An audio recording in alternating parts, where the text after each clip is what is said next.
दूसरी बेटी। Uncle, please मेरी बात सुने। तपती धूप में मासूम सी बच्ची हर राह चलते शख्स को एक ही फिक्रा बोल रही थी। मेरे सामने बीसियों लोग गुजरे, मगर किसी एक के पास चंद सेकंड भी नहीं थे कि उसकी बात सुनने को रुकता।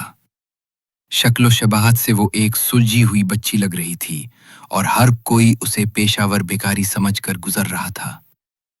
मैं खुद भी तजब्जुब में था कि अगर ये बच्ची भिखारी है तो भी हम सब जिम्मेदार हैं, अगर भिखारी नहीं तो उसकी क्या मजबूरी है।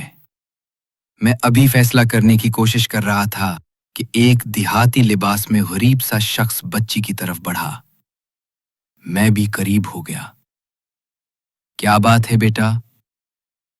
उस फरिश्ते ने बच्ची के सर पे हाथ रखा और बच्ची से सवाल किया।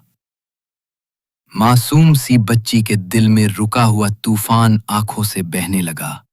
वो कुछ कहे बगैर सिसकियों से रोने लगी। उस इंसान की आंखें भी भीग गईं।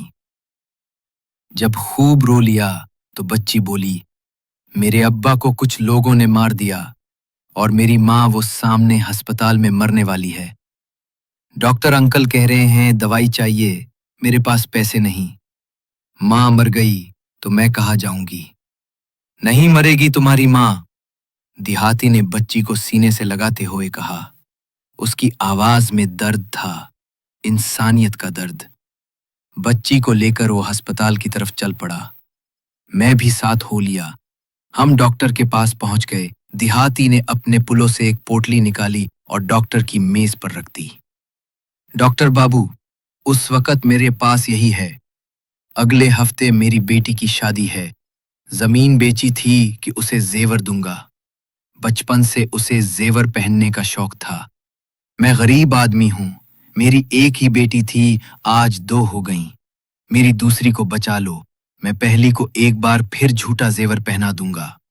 बाबा रो रहा था। कल फिर आऊंगा, ये कहकर मासूम बच्ची के नन्हे से गाल पे बोसा दिया। माँ को बोलना, नाना आया था, कल फिर आएगा। बेटियों से मिलने खाली हाथ नहीं जाना चाहिए।